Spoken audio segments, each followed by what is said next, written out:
அன்பார்ந்த இணையதள நேயர்களை மீண்டும் www.qcrc.in என்ற இணையதளத்திற்காக நியூஸ் தமிழ் செய்தி அறிக்கையில் உங்களை சந்திப்பதில் பெருமகிழ்ச்சி அடைகிறோம். இன்று 2 மே 2009க்கான முக்கிய செய்திகளை தற்போது பார்க்கலாம்.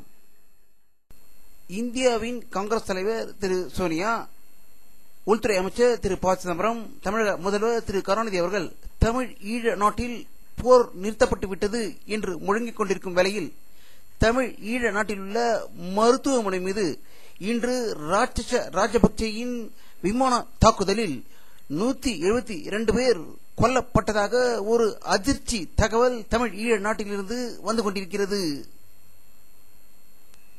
தமிழ் ஈழ நாட்டில் தமிழ் இனத்தையே அழிக்க நினைக்கும் இலங்கை தீவிரவாதி ராஜபக்சேயின் கொடுங்கால் ஆட்சியை ஈழ தமிழ்நாட்டிலிருந்து வெளியேற வேண்டும் என்று வற்புறுத்தி ஆஸ்திரேலியாவில் சிட்னி நகரில் மாபெரும் ஆர்ப்பாட்ட பேரணி நடந்ததாகவும், சாலை மறியலில் 2000க்கும் மேற்பட்ட தமிழர்கள் இறங்கி போராட்டம் நடத்தியதாக சிட்னியிலிருந்து தகவல்கள் வெளிவந்து கொண்டிருக்கிறது.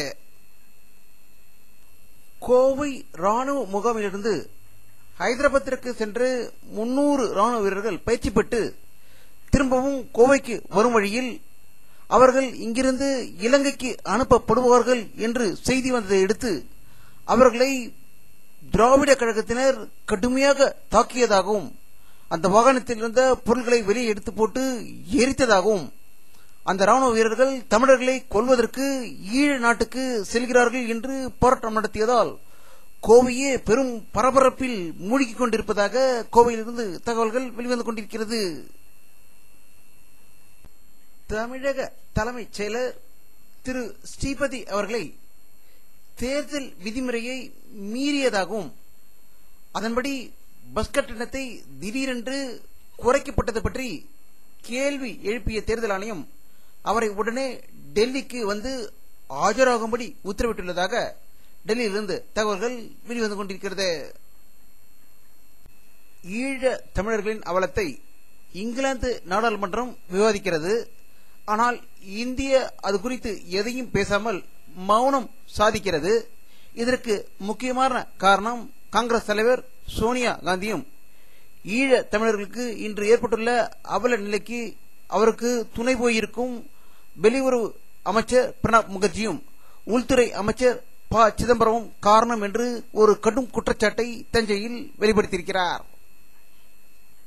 பன்றி காய்ச்சல் நோயால் உலகமே அச்சத்தில் இருக்கும் நிலையில் டெல்லியில் விமான நிலையத்தில் இருவரை பரிசோதித்த போது ஒருவருக்கு பன்றி காய்ச்சல் இருக்குமோ என்ற சந்தேகத்தின் பேரில் இருவரையும் மருத்துவமனையில் சோதனைக்கு உட்படுத்தப்பட்டுள்ளதாக டெல்லியில் இருந்து தகவல்கள் வெளிவந்து கொண்டிருக்கிறது.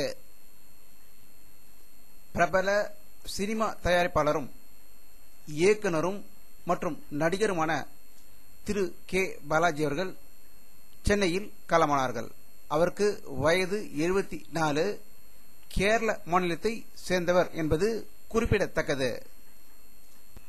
பாரதிய ஜனதா கட்சியின் மூத்த தலைவரும் குஜராத் மாநில முதல்வருமான திரு நரேந்திர மோடி அவர்கள் ஹரியானா மாநிலம் ஃபரிதாபாத்தில் நேற்று நடந்த பாரதிய ஜனதா கட்சி தேர்தல் பிரச்சார கூட்டத்தில் கலந்து கொண்டு மெகா சைஸ் மாலை அணிவித்து அவருக்கு வரவேற்பு அளிக்கப்படுகிறது.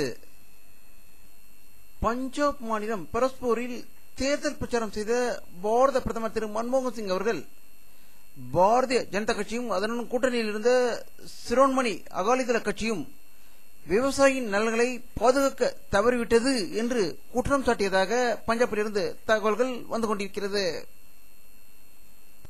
பாகிஸ்தான் மற்றும் ஆப்கானிஸ்தான் அதிபர்களை அமெரிக்க அதிபர் திரு பராக் ஒபாமா அவர்கள் அடுத்த வாரம் சந்தித்து பேச இருப்பதாகவும், இரு நாட்டு தீவிரவாதத்தின் எதிர்ப்பு கொள்கைகளை உருவாக்க இருப்பதாகவும் வாஷிங்டனில் இருந்து செய்திகள் வெளிவந்து கொண்டிருக்கிறது.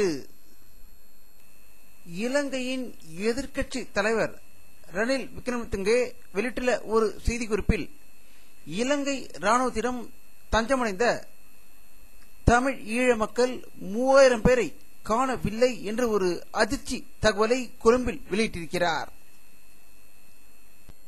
பன்றி காய்ச்சலின் எதிரொலியாக அமெரிக்காவில் உள்ள பல பள்ளி நிறுவனங்கள் விடுமுறை அளிக்கப்பட்டுள்ளதாக வாஷிங்டனிலிருந்து தகவல்கள் வெளிவந்து கொண்டிருக்கிறது. இஸ்ரேல் நாட்டு ராணுவத்தினர் இரண்டாவது நாளாக காசா நகரத்தின் மீது வெடிகுண்டு வீழ்ச்சி தாக்குதலை நடத்தியதால் மக்கள் பெரும் அவதிக்கு உள்ளாகியிருப்பதாக காசாவிலிருந்து செய்திகள் வெளிவந்து கொண்டிருக்கிறது. சொமாலிய கடற்கொள்ளையர்களை ஒரு பிரிவினர் கப்பலை கடத்த முயன்ற போது பாதுகாப்பு படையினர் அவர்களை சுற்றி வளைத்து 19 பேரை கைது செய்ததாக தகவல்கள் வந்து கொண்டிருக்கும் வேளையில் உக்ரைனியன் கப்பல் ஒன்றை சொமாலிய கடற்கொள்ளையர் கடத்தி சென்று விட்டதாக மற்றொரு தகவல் வந்து கொண்டிருக்கிறது. வானிலை அறிக்கை 2 மே 2009 பிற்பகல் 3 மணி ஏற்பட்ட சேட்டலைட் புகைப்படத்தை தற்போது பார்த்துக் கொண்டிருக்கிறீர்கள். தமிழகத்தில் சுத்தமாக மேகமூட்டமே தெரியவில்லை. வெயிலின் தாக்கம் அதிகரித்துக் கொண்டிருப்பதே தமிழக முழுவதிலிருந்தும் தகவல்கள் வந்து கொண்டிருக்கிறது. அந்தமான் நிக்கோபார் தீவுகளில் மேகங்கள் சூழ்ந்து கொண்டிருப்பதை பார்க்கலாம். அவை தமிழகத்தை நோக்கி வருமா என்பது இன்னும் 2 நாட்களில் தெரிந்துவிடும். இத்துடன் இந்த செய்தி அறிக்கை நிறைவடைகிறது. மீண்டும் நியூஸ் தமிழ் செய்தி அறிக்கையில் உங்களை சந்திக்கும் வரை உங்களிடமிருந்து விடைபெறுவது உங்கள் கே பாலாஜி. நன்றி.